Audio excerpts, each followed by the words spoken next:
The following was recorded in front of a live studio audience at the Studio 21 Podcast Cafe.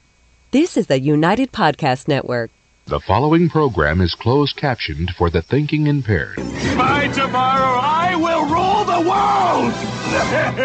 You think he's gone? He's not gone. That's the whole point. He's never gone! Is this some radical new therapy? You see? Well, I must have not been paying attention when you were just talking to me. Do you think that you could repeat the question? And I listened more attentively. There must have been something in all of that nothing that wasn't quite so easy to see. And I must have missed something when you were just talking to me. I must have not been paying attention when you were busy slamming the door. I guess the things that pass for affection ain't the same as they were before. Alrighty. Something in all of that nothing that dropped me like a stone to the floor. Hey, how you guys doing? Tom Duggan here on the Paying Attention podcast. High atop Two Guys Smoke Shop at the Studio 21 Podcast Cafe. My name's Tom Duggan. We've got Quianna. Hello. We're just going to call her Quianna. She's like Cher and Shakira. She's only got one name. Quianna. We're going to make you famous. That's all I need. Right? One name. And we also have Paul Murano's sitting in with us. He's I'm sorry, I'm Paul. You're just Paul? Yes. You're just Paul. Yeah, that's it. Paul is with us. He's our abortion correspondent. We came up with a new name for him this week. It's official. We've got a ton of stuff to get to, a ton of news things to get to. We want to talk about what's going on. Excuse me. We want to talk about what's going on with the State of the Union address with the president this week. We want to talk about all this crazy partial birth and post-birth abortion stuff. But before we do, we've got some local stuff to get to. Quianna is going to bring us up to date with all the news. Quianna. Yeah, we got a lot of stuff here, so we're going to try and run through it. Start with Lawrence. From the pages of the Valley Patriot? Sure. Yeah, absolutely. A group of volunteers that help the homeless in Lawrence, called the Movement Family, or TMF as we refer to them, went before the Lawrence City Council this week to appeal the decision of Lawrence Mayor Rivera, who stopped TMF from feeding the homeless once a week at Buckley Garage. That bastard. Once a week. He wants to eradicate once a week. Yeah.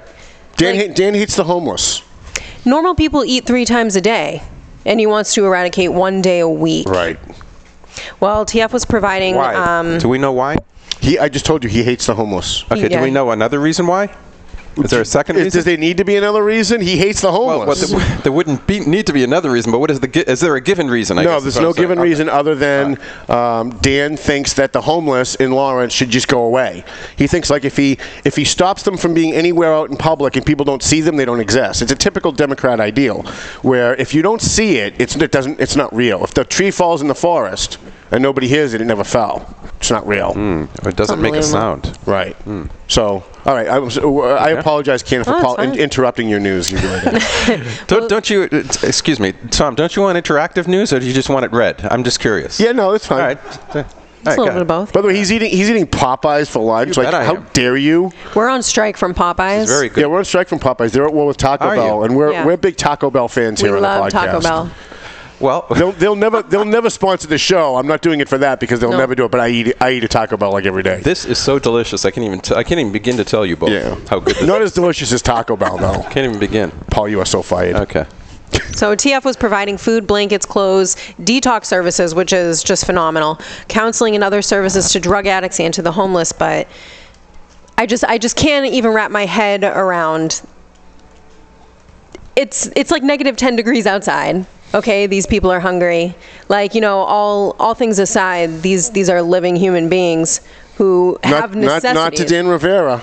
Like, I can't even fathom, a lot of people don't know, but like I was homeless at one point in my life. Me too. And, I was in a temperament that was pretty middle range, 65, 75 degrees every single day. And that was a struggle. Mm-hmm. And these people have literally no resources.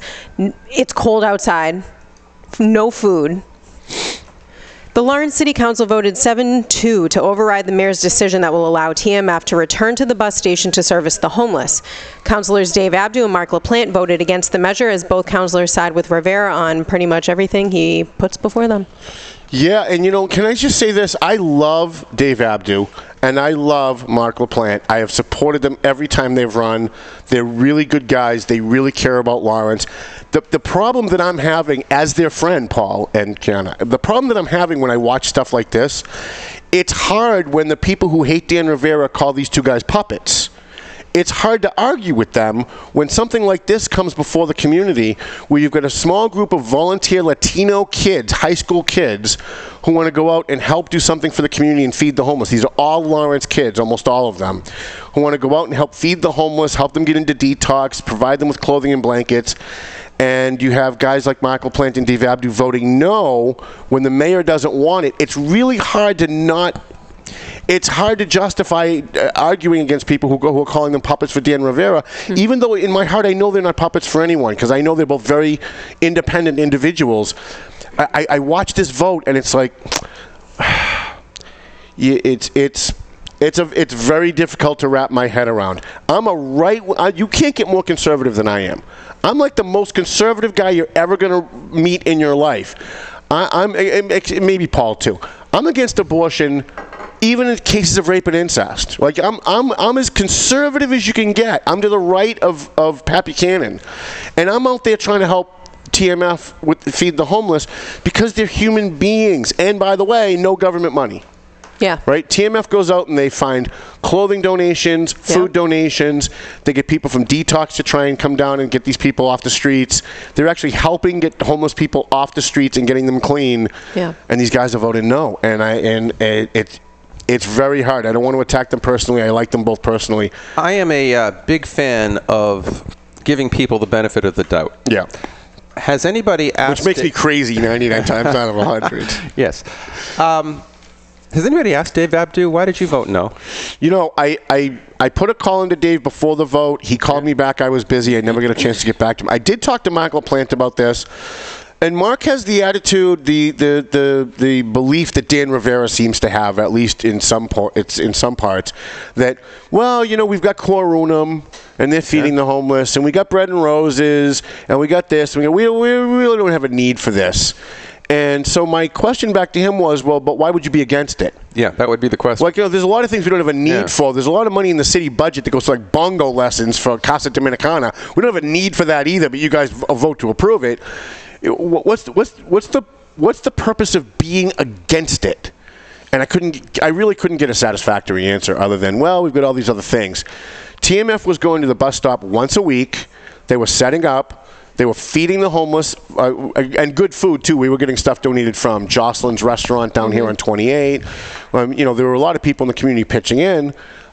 People from Tewksbury Detox were coming down and signing people up, and right on the spot, bringing them to detox. So these are donations and volunteers. Right. So then what's the problem? Is it a fear of it taints the image of Lawrence or something? Well, yeah, Dan's problem is he doesn't want people to see homeless people in Lawrence. It's bad for the image. Dan cares more about... It's the same thing with the encryption of the police scanner. Dan cares more about Lawrence's reputation than he cares about what's really going on the streets. Okay. Right? So if nobody knows that there was shots fired call last night on Salem Street because it's not on the scanner because the scanner's encrypted, well, then everyone's going to think Lawrence is paved with gold and it's a beautifully safe, wonderful community. Guess what?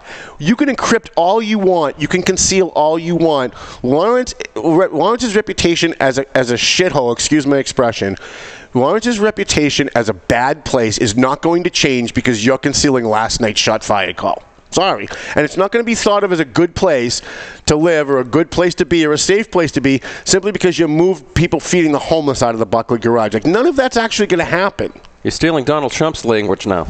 Am I? Yeah. Oh, right. Yeah.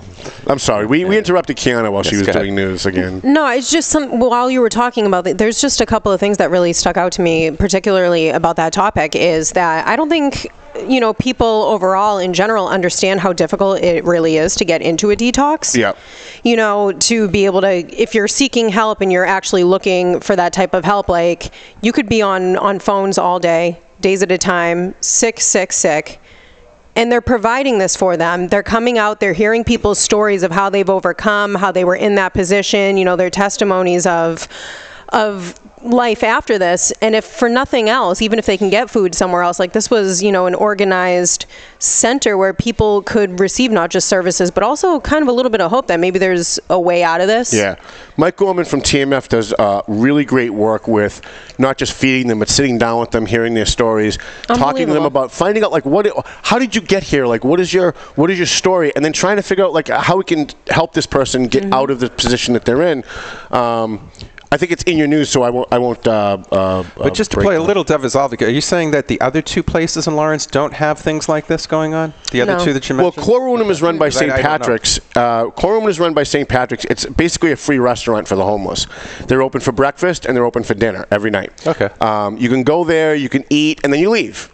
Right? So if you got somebody sleeping in a tent somewhere, you got somebody sleeping under a bridge somewhere. They're not setting up detox. Food, but no shelter. Yes, food, no shelter, no clothes, no detox, no. Okay. But, not to take away from what they're doing, because, by the way, St. Patrick's is doing it by taking money from their parishioners, not from the government. So Quorum feeds the homeless with money not from the government. TMF feeds the homeless and services them with money not from the government. Bread and Roses services homeless not from the government. Lazarus House, they'll take any money that the government will give them. We're not big fans of them. But most of the services in Lawrence that are for the homeless get no money from the government. And by the way, $0 from the city of Lawrence, even though Lawrence goes out and gets government grants to help the homeless. Dan's not helping the homeless. I'm sorry. I like Dan as a person, but he's just wrong on this. Not for nothing too, but since they actually stopped serving these meals, they found at least one homeless person actually dead on the streets. James died. Yeah, we knew him. Paul, when this happened, Dan just didn't throw TMF out of the bus stop. There were people sleeping at the bus stop every night. There was 8 to 10 people. Sometimes it was 12 if it was really cold. And they would sleep at the bus stop because it's open, but you're inside, where the buses pull in. So it shelters them from the snow and the wind. So it's a place to sleep that's a little warmer than if you were just out on the street. Dan decided to throw them all out, which is a decision I didn't disagree with, because some of the people sleeping there were defecating, they were leaving dirty needles. It became a problem. But by virtue of the fact that he threw them out, one of those guys has now died from hypothermia from sleeping on the street. Oh, that's horrible. And by the way, and I'm not being over hyperbolic, that death is on Dan Rivera. I'm sorry, it is. It is. The guy died of hypothermia. The guy died of the cold, who was sleeping at the bus stop. And, well, whatever. Well, from there, I don't think Dan's coming to the bash now. You don't think Dan's going to come? Well, he does this every year. We disagree about all kinds of stuff throughout the year, but every year he used to come to the bash anyway, because we're giving scholarships to kids from Lawrence High, and we're honoring people from Lawrence in various different ways. So he always came. But last year he was so pissed off about a story that I did that he just refused to show up. And so I grabbed him afterwards and said, you're not hurting me. It's the kids from Lawrence High School that would like to have the mayor and the school committee in the picture when they, you know what I mean? It's you should be here for them. You're not here for me. By the way, I make no money on this bash. This is all for it's a charity thing. So I'm hoping that he'll come anyway. But boy, given his attitude on this is he gets really mad when this topic comes up. When I try to talk to him, he gets really mad. This is a big sticking point for him. And he's even harassing, now they're harassing House of Mercy, which is ridiculous, because House of Mercy, again, this isn't money that comes from donations. House of Mercy, Roger Farah took money out of his own pocket to set up House of Mercy. He's a developer in Lawrence. He owns a bunch of properties. And they feed the homeless. It's a daycare for the homeless. If you're sleeping outside, you can go there and get a shower at 9 o'clock in the morning. They'll do your laundry for you. So that, you've got at least some kind of dignity. If you want to go, they will help people try to get jobs. They try and help people get into detox. And now they're harassing them. So, I don't get it, because the guy's a Democrat. And Paul, what do we hear? Republicans hate the poor. Republicans are racist. Republicans are against poor people. And yet, Dan Rivera is a Democrat. Seems like he wants to have more businesses come into Lawrence to revitalize the place, and homeless people don't look good. Yeah, well, right? Is that what I'm hearing? Maybe. Seems like what Then, but do something to help them, and don't stop people who are helping them. Find a way to work with them. Well, I think the issue there is that by having some type of service, it draws attention to the fact that they're servicing a need, and he's trying to ignore the need. Yeah, he's trying to pretend there's no need. Exactly. So if you have a service coming in and making headlines, Right. and talking about how they're actually helping these people and the services they're providing, you're going to be bringing people in from other towns too. Right. It also makes him look bad because he's not helping poor people. Mm-hmm. He's the Democrat, Latino, who's not helping poor people, while all these other people are. And I think it's kind of like when you're the real thing and you're standing next to someone who's a phony. Just by contrast, people can see the difference, and I think that's part of it too. I'm really disappointed in Dave Abdu and Mark LaPlante. They're still good guys. I still like them. I'll still support them, but I'm very disappointed. Now, if Dan vetoes this city council action, they need 2/3 to override his veto. They have the 2/3. I spent a lot of time on the phone talking to councilors. I spent a lot of time on the phone talking to councilors over the last 2 weeks. And by the way, this is win number 1. Now we're gonna start working on encryption. And I don't care who gets mad at me. I don't care if the chief gets mad at me. It's wrong. They can cry about officer safety. By the way, I haven't said this because I like Roy and I don't want to be at war with Roy. However, I consider it a personal slap in the face when the chief tells me that they're encrypting the police scanner because of officer safety. Everyone knows what happened to my dad. Everybody knows that there's nobody who's more for officer safety than I am. And to use that to try and encrypt and to try and conceal crime in Lawrence, I'm sorry, that I considered that a personal slap in the face. And I've been very quiet considering what I would normally be doing because of who the chief is, and I agree with his overall mission. But this is going to come to a head. And I'm going to be getting this before the city council as well. And we're going to see if we're going to do everything humanly possible to stop this encryption. It's ridiculous. Sorry, I didn't mean to get on a different topic. I know you're on the homeless stuff. Well, actually, this is what we do here. We start with one topic, we go around the world and come back. That's fine. I want to talk a little bit about what's going on in Methuen. Oh, Methuen is just, This is the breaking story. Are you kidding me? We could do a whole show now on this. We could do the whole show on this one story. You got to turn your volume down if you're going to watch the show while we're on the show, Paul. Because there's a delay. Sorry, Paul. Paul is so disengaged with what we're doing, he'd rather watch the 5-second delay in his computer than participate in the conversation. I'm very much enjoying this show. Yeah, while you guys are doing well. Yeah, great, thanks. Go ahead, Quianna. All right, so the Inspector General has released his report on corruption in Methuen connected to the passage of the police superior officer's contract. So I giggled through every paragraph. I giggled through every paragraph. I giggled through every sentence of this report. Was just unbelievable. So the IG states that in his report, there are 4 members of the previous city council personally that had benefited from the contract that they voted on. Yeah, when did we heard that before? Somewhere, anyway. Yeah, so then Councillor Jim DeJuga, who is now the mayor of Methuen, voted on the contract even though his son is the superior officer. So Councillor Sean Fontaine took a job in the police department shortly after taking his vote on the contract. Councillor Jamie Atkinson not only voted on the contract, but also voted on creating an accountant's job in the police department, and then took that job. Took the job. He created his own job. Created his job, took the job, left the council. Yeah. And Councillor Lynn Veidler voted on the contract even though her husband had just been promoted to sergeant. So she voted on it. Right. I guess nobody else wanted the job, huh? Right. So they had this thing, like while this is all going on, while this vote was about to be taken, they said, well, look, we've got 5 members of a 9-member board that have a conflict of interest, so there's this thing called the rule of necessity. We wrote an editorial on it, called it the rule of corruption, which says that if you have a board and the majority of the board has a conflict that it can't be passed, then it's okay, everybody can vote.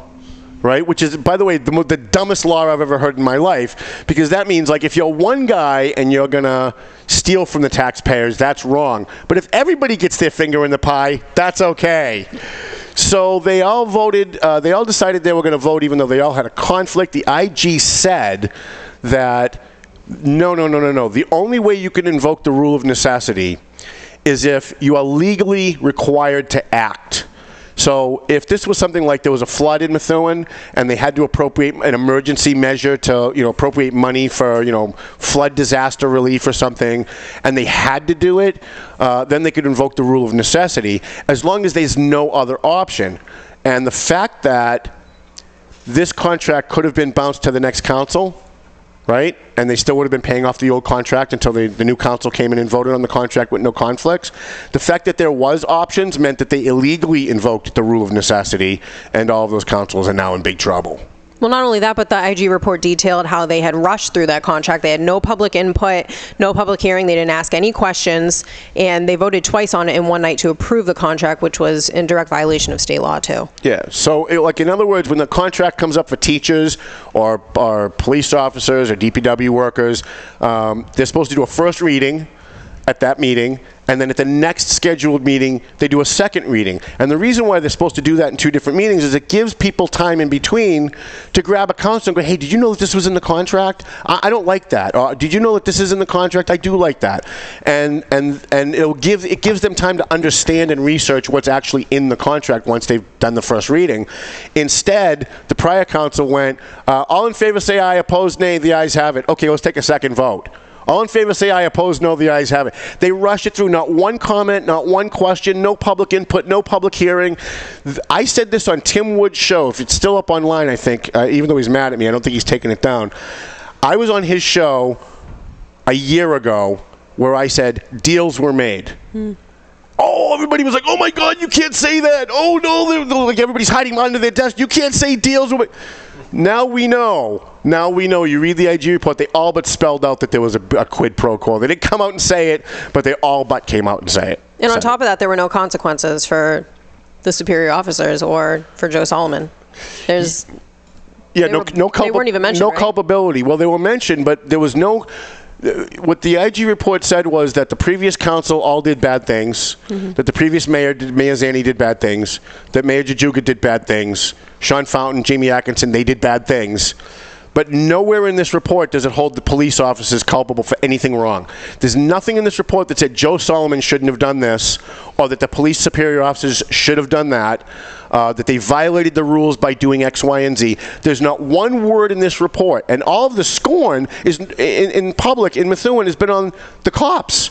Like I heard somebody say to a cop the other day, boy, I wish the hell I was making what you're making, $500,000 a year. And they're hearing the public scorn over their salaries. And this report doesn't say one word about the cops doing anything wrong. They bargained in good faith. They put a contract before the city.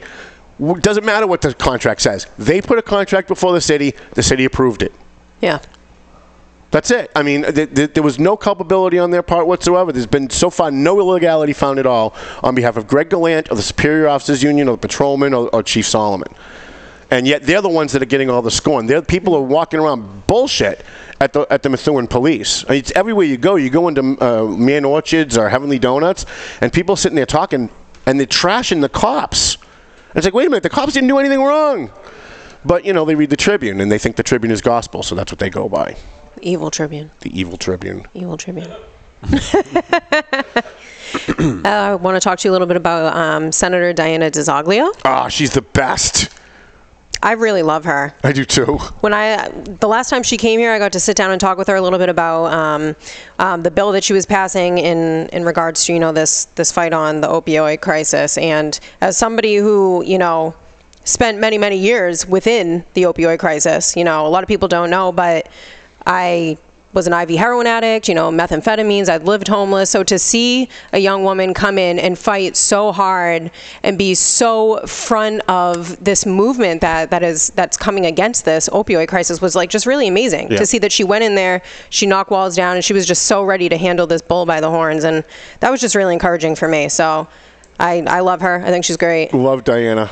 Well, she actually passed a measure very recently in the Senate doing away with non-disclosure agreements in cases of sexual harassment or sexual assault within the State House. So here she is coming after in the midst of, This is such a great story. #MeToo, all of this stuff that's happening. The reports about R. Kelly, that huge documentary that just got dropped, and she's talking about, even here in the State House, I want to do away with non-disclosures because I'm so sick of people protecting these people's careers over actually speaking out over it. Right. I think she's coming out after another hot topic. Nobody wants to address those things, and she just comes out and says, "Here, I'm gonna do it." The closest thing you're ever going to have to Tommy Duggan in the Senate. Unbelievable. So she says that she herself was a victim of severe sexual harassment at the State House when she was the aide to Representative Paul Adams. That's a name I haven't heard in a while. And again, when she was elected a state representative. So she's actually a victim of this issue, and she's coming out and saying, like, hey, I want to tackle this. She said that non-disclosure agreements are designed to protect the political careers of the men at the State House who prey on women. And as a side note, even though the Senate passed the measure for their members, the House of Representatives voted against the measure. As Speaker of the House, Bob DeLeo campaigned heavily against DeZoglio's bill. He was like not about it. Yeah. At all. Well, he's one of the people that is hiding the sexual harassment of women at the State House. Yeah, he really likes the non-disclosure agreement. Yeah, he loves it. Of course he does. Listen, if I was a state rep and I was sexually harassing and sexually groping women every day at the State House, I'd be voting no too. And not I'm only not saying he's doing that, but I'm saying if I would be against it too. Or if my best friend was doing it, I'd be against it too. Well, to know he knew about the harassment that DeZoglio had endured while she was in the House and did nothing about it. By the way, that's not her saying that. That's me saying that. Okay, well, that's you saying that. He knew. He knew. She brought it to his attention. He did nothing about it. Yeah. So. Well, it's nice to see somebody tackling Yes, something. Paul? No, just for the sake of the audience who doesn't know what a non-disclosure agreement is. Okay. Just a couple of sentences on what that means. Sure. So let's say you've got a state rep who sexually harasses or is accused of sexually harassing another state rep or an aide or someone who works at the State House. Maybe he's being accused of groping her in the hallway or whatever.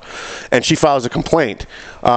It goes like before like a mediation. They sit down and they decide like, you know, what the complaint is, whatever. And they'll maybe offer her an out-of-court settlement. And as part of that out-of-court settlement, they put in a non-disclosure agreement. So she can't go to the Herald and say, State Representative Duggan sexually groped me in the elevator. And and by the way, it was mandatory. When she was a state rep, it was mandatory. So they made her sign. She won't say this because she can't say it. I can say it.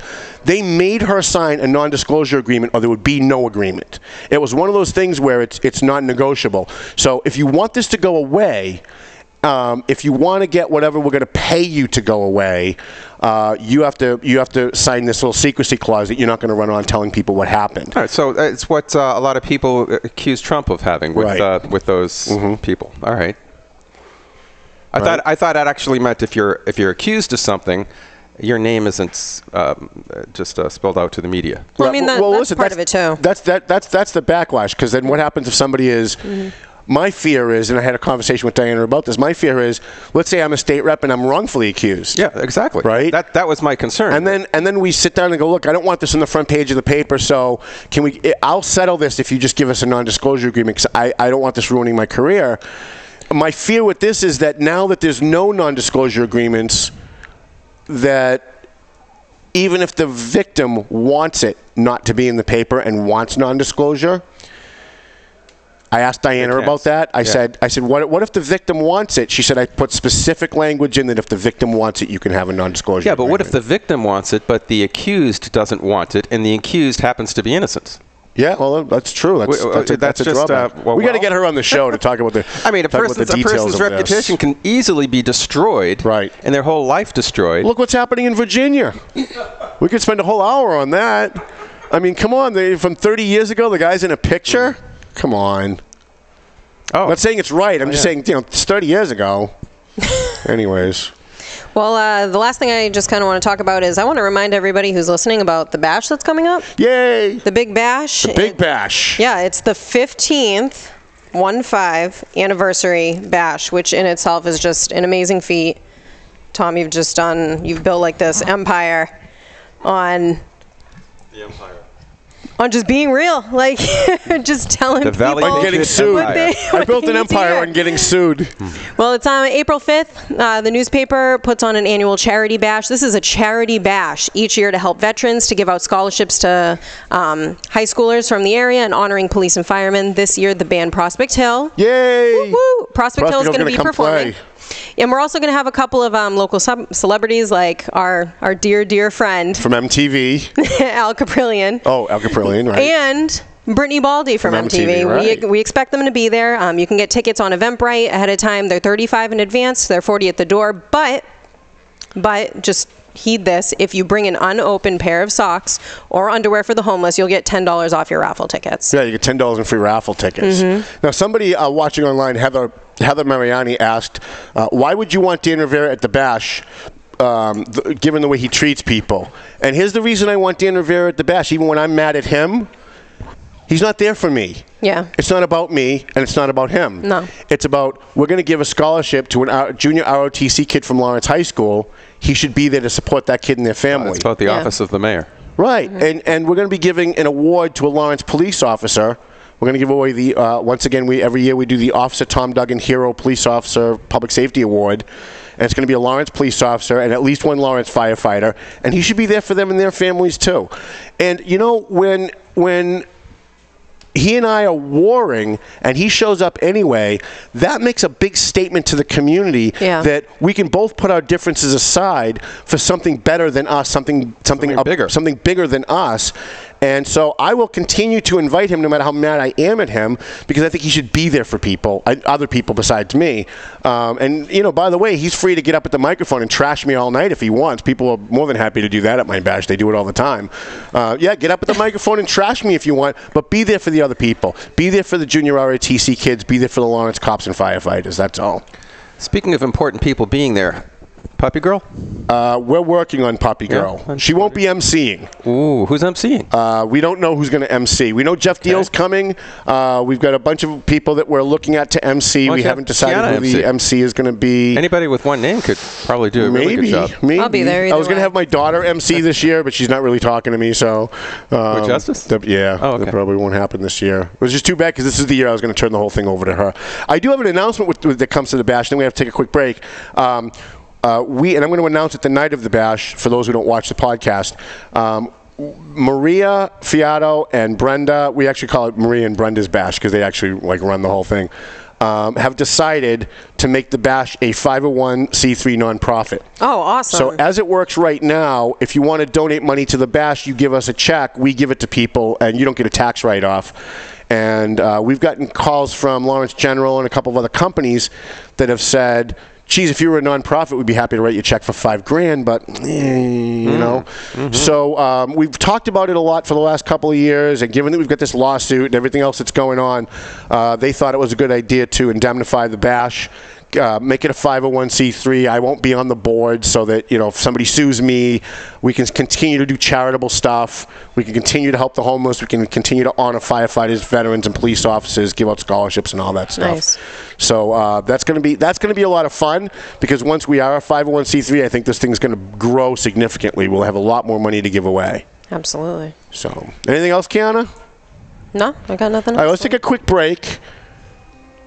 Ed Sullivan, the voice of Purgatory, very quiet today. Oh, I have a lot to say. Do you? When we come back, we're going to talk about abortion. We're going to talk about the President's State of the Union address. And we're going to talk about a whole bunch of Elizabeth Warren and a whole bunch of other stuff. Back after this, I'm paying attention.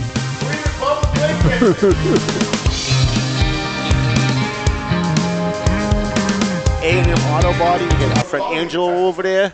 Angelo Memolo over there. He does great work on your car. So if you got a ding in your car, somebody hit you, you got a mechanical problem, you bring it to A&M Auto. He's on South Broadway in Lawrence, on Inman Street. Angelo will take care of you. So what's the address there? 341 South Broadway, Lawrence, Massachusetts. I don't know why these guys love me so much. I really don't. But Twin Lights, let me tell you how dedicated I am to helping my sponsors. The guys at Twin Lights Security needed an extra security guy to do private investigations and to do security for a certain thing in Boston, and they posted it on my page and asked if it was okay if they could use my page to solicit hiring people. And I said, you know what, as busy as I am, these guys sponsor the show, they sponsor the Valley Patriot, they give us $1,000 for the bash. I'm going to go work for these guys. So I called up Pat McLaughlin and I said, look, you help us every single time we need something. Whenever I put out a call, you're there. If you need an extra person and you're short, I'll take the night off and I'll come work for you. And so I have been. I've been doing some work for them because they're helping us. And so there's no reason why I shouldn't be able to find a way to help them in the meantime. So if you need security, or if you're getting divorced and you need a private investigator, if you have a business and you need a private investigator or security, you want to call Twin Lights Security. They're based out of Gloucester, but they're very local. If while I'm driving around Lawrence I get shot and killed, make sure you get my body to Perez Funeral Home, because we do business with the people who do business with us.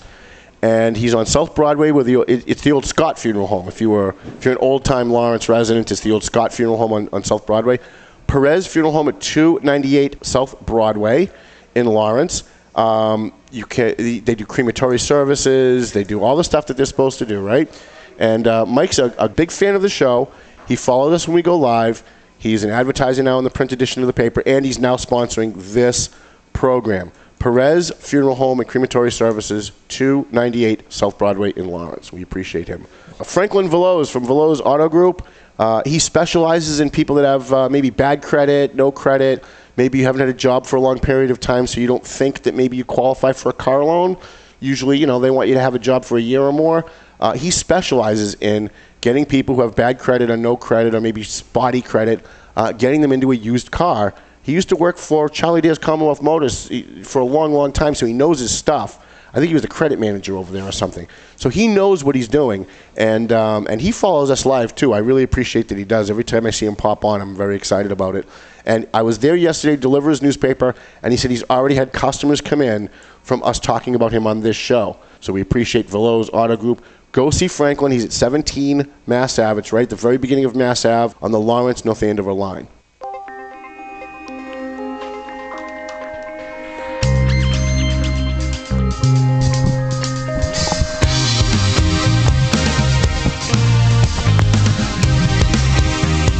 Maria Fiato, the head of my BASH committee, just posted online to please remember we're always looking for donations for the raffles and the scholarships for the BASH.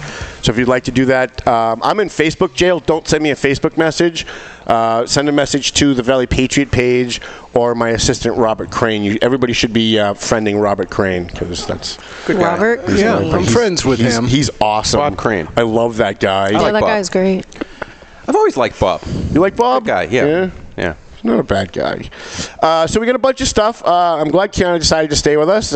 We have, where do you want to go first, Paul? We've got State of the Union address. We've got Elizabeth Warren. And we've got partial birth abortion, Democrats supporting partial birth abortion and post-birth abortion. And a bonus topic, what the hell's going on in Virginia? I know, right? I mean, it's all home runs today. It's all cringeworthy. I was waiting for one oof of Quianna's to be a little louder than the others to choose that one, but I think they were all the same. Yeah, they're all pretty bad. Why don't we start with the first one? Trump's inauguration.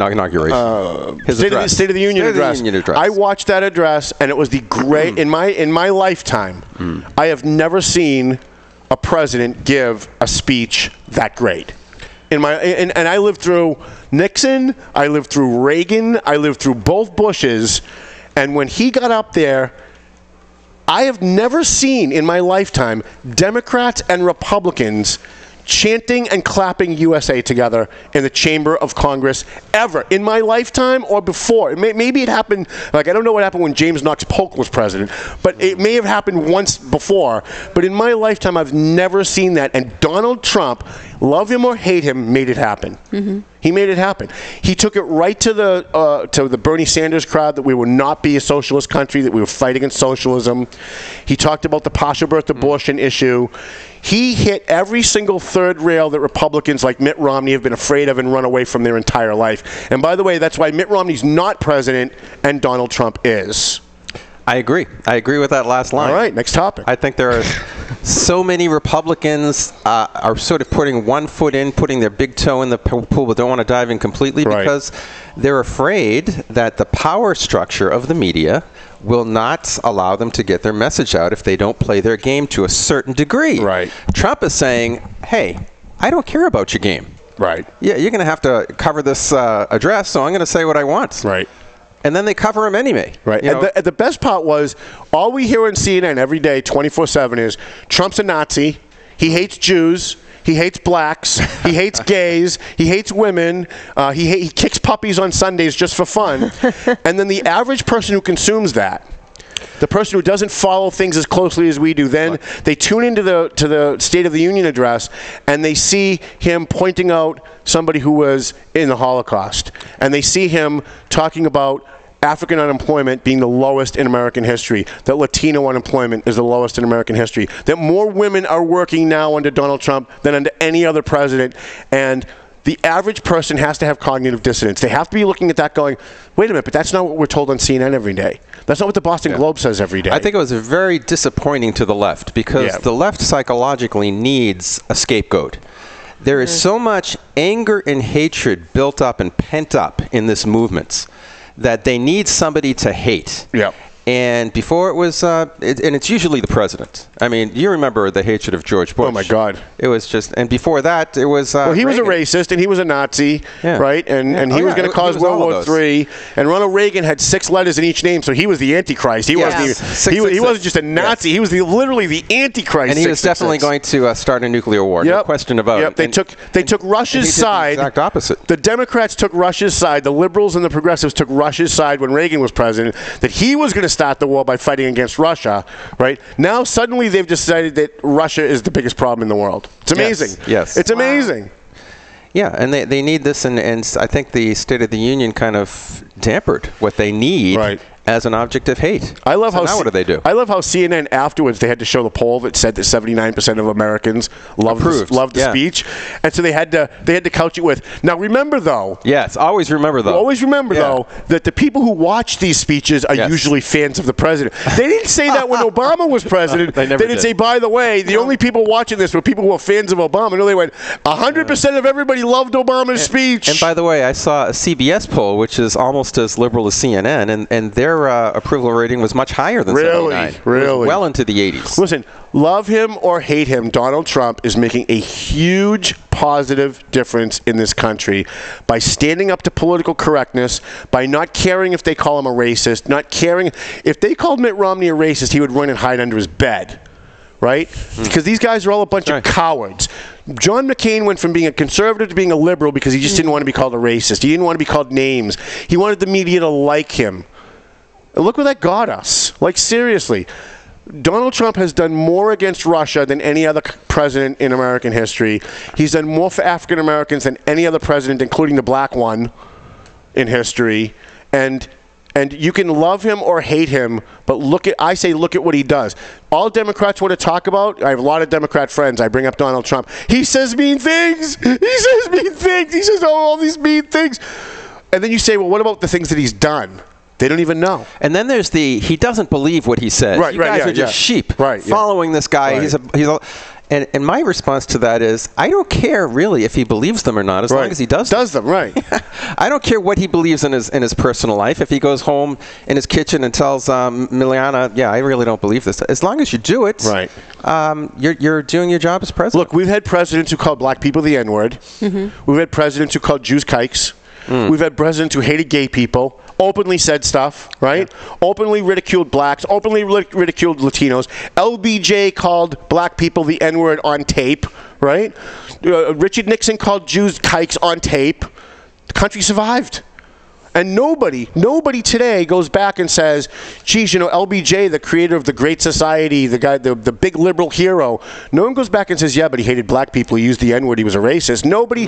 What people look at in a president 20 years later, 50 years later, is what did they accomplish? Not did he say mean things. 100 years from now, no one's going to go, Donald Trump was a bad president because he said mean things to people and he hurt their feelings. No, they're going to look at what he did. And this is where, how did it affect the country? And then they're going to judge him on that.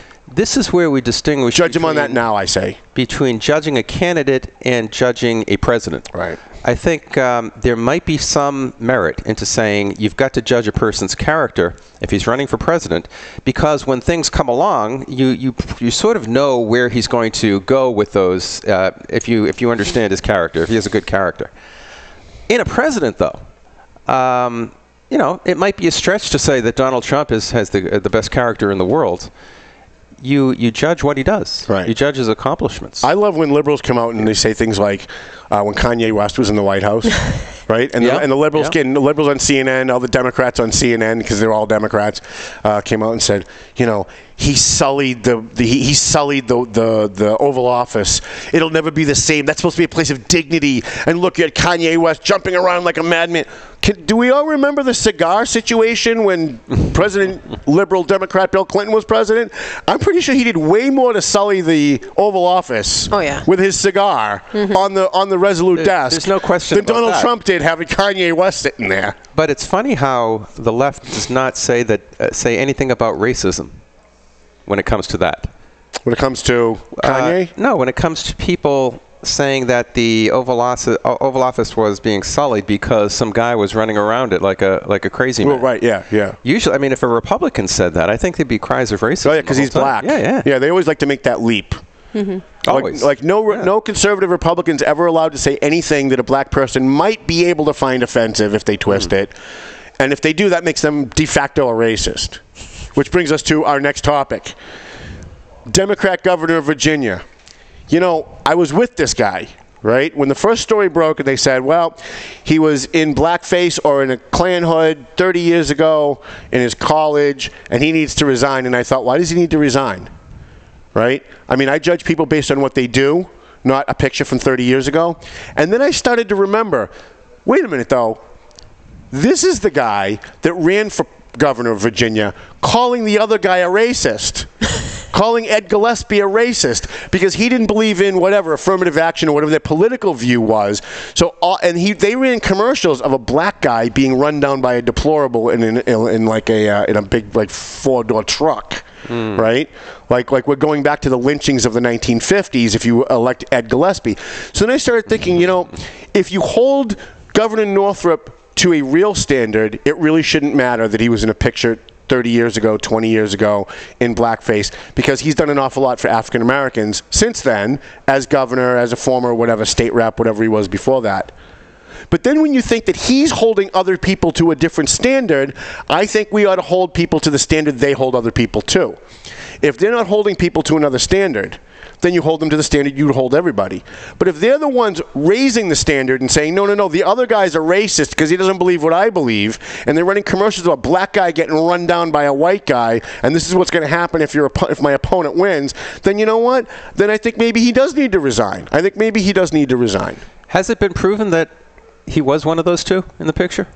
He first said that it was, then he said that it wasn't.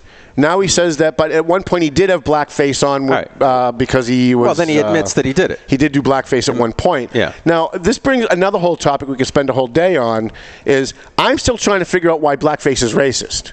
Right. This is just my own personal ignorance. Okay. I don't understand how dressing up in black... I understand the history, because I have black friends who go, yeah, but Tom, you don't understand the history.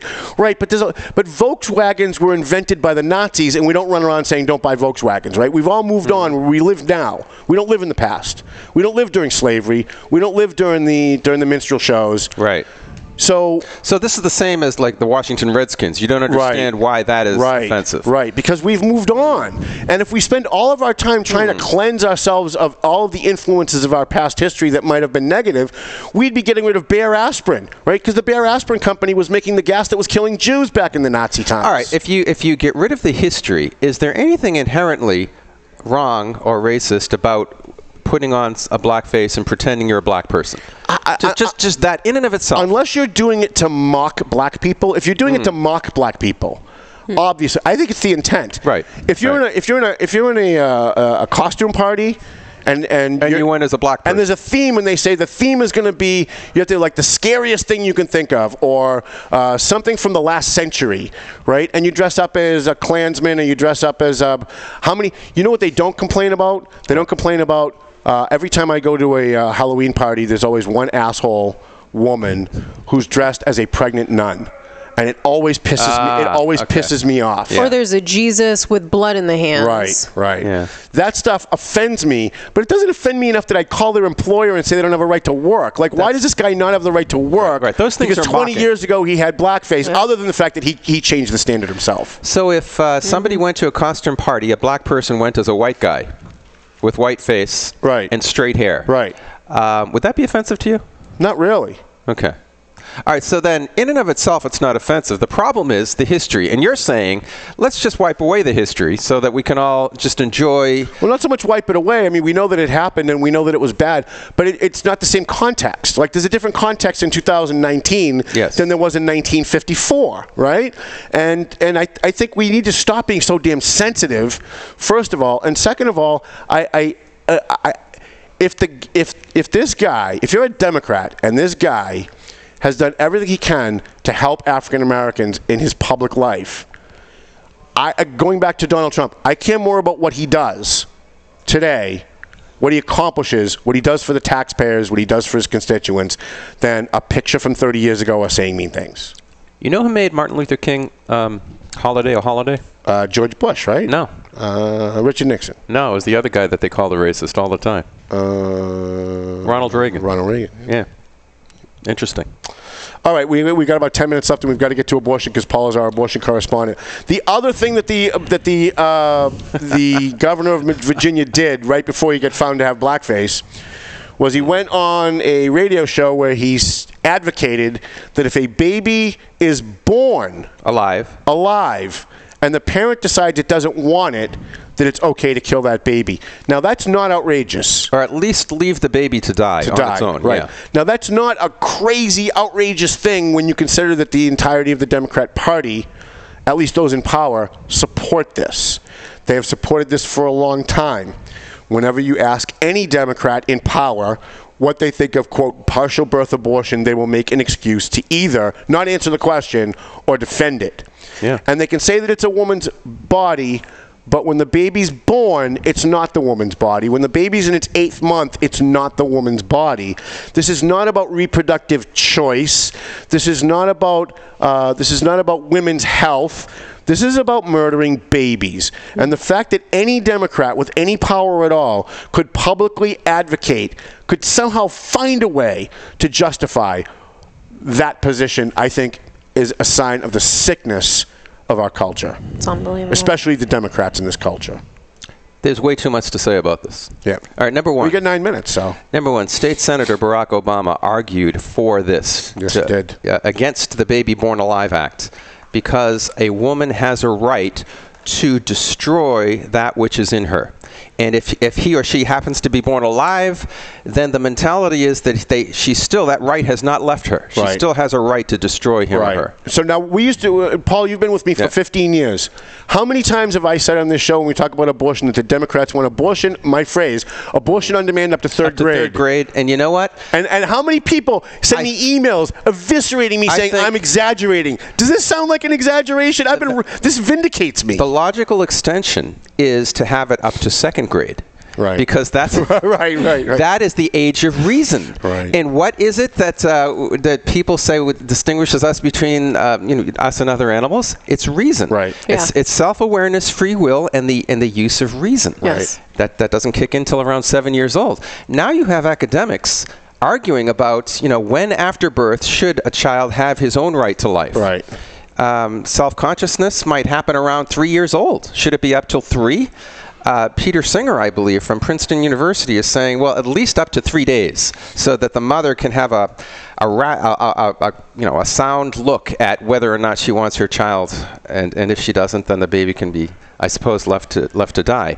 This is just a logical extension of the abortion mentality. Absolutely. Bottom line is that the camel's nose goes in the tent, and then that baby who was just born is the exact same baby who wasn't just born just a few days later, who is the exact same baby of the baby in the second trimester of pregnancy, who's the exact same human being as the one in the first trimester, who happens to be the exact human being with the same genetic material, same DNA, same life as that zygote that was just conceived. So now, Quianna, you're a woman. We all have a life cycle that begins at conception and ends at death. Now, Quianna, you're a woman. Yeah. You've been very quiet. I feel very strongly for many different reasons about this topic. Uh-oh, here we go. First of all, I am a Christian. I work in clergy. I'm in school to receive my pastoral. So this is obviously something that I feel strongly about, but it is not something that I have always felt strongly about, which is a point I want to make because, 6, 7 years ago, 10 years ago, when I was, in college in Boston, I wasn't, living a proper lifestyle. I didn't believe in God, nothing. I always said if I did get pregnant, I'd probably have to have an abortion because I would have to give up my schooling, give up my career. My parents would probably have my head. But even then, when I fell into, my addiction and what I was doing, living homeless, in California, they were performing 9-month abortions at this time. And even being a person in that disgusting lifestyle, I knew that was wrong.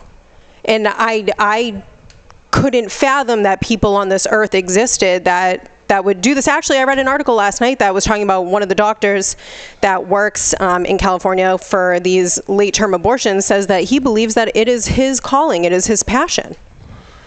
And this is the mentality. And if we didn't have, people, these young, millennial, generation X, Y, Z, whatever, coming out saying, well, I didn't ask to be born, so I want to sue my parents for, for not aborting me. Like that, these are the things that are just going to continue to perpetuate. Logical and the thing extension. is, our culture is doomed. Listen, logical extension. If you are a person that has children, if you are a person that works in clergy, if you are someone, who believes that they have any morality at all and you're staying silent, that's disgusting.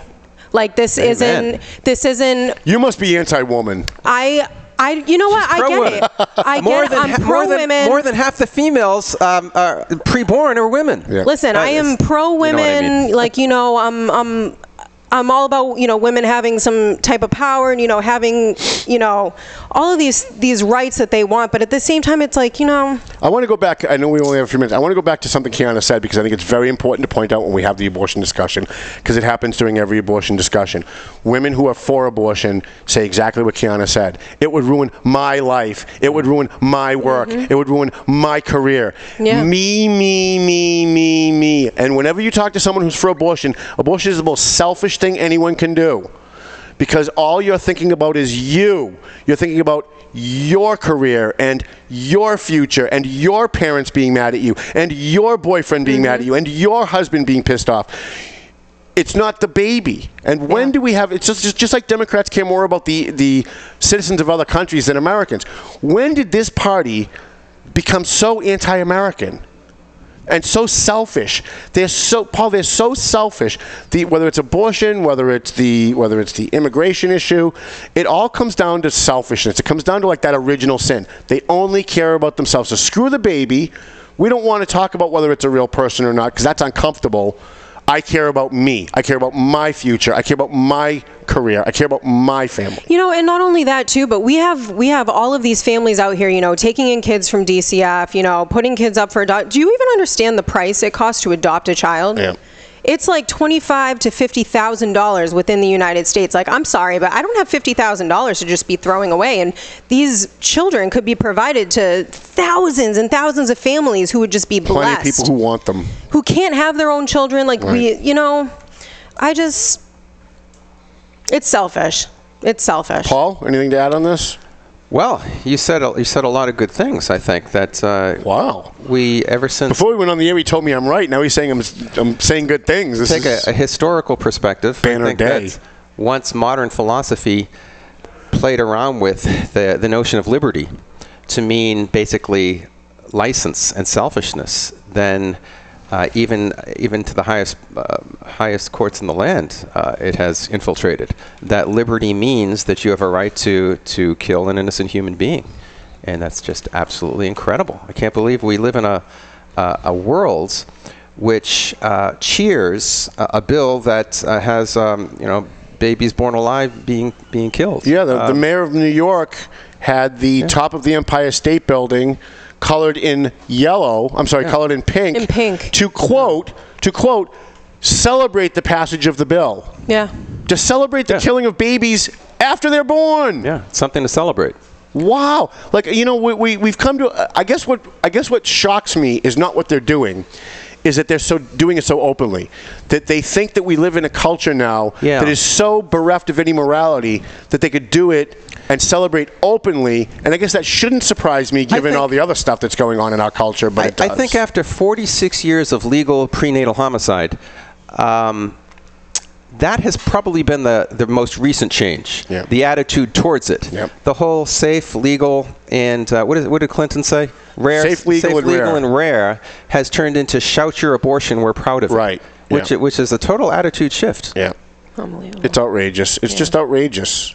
When I heard what Governor Northrup said, and he said, well, the baby will be born, then we'll make it comfortable. Well, the fact that you're making it comfortable means you're acknowledging it's actually a human being. That's right. That it responds to some type of stimulus, which means it's alive. It is all a logical extension of the abortion mentality. All right, can we go like 5 minutes over? I got one more thing I want to breeze through. Is that all right?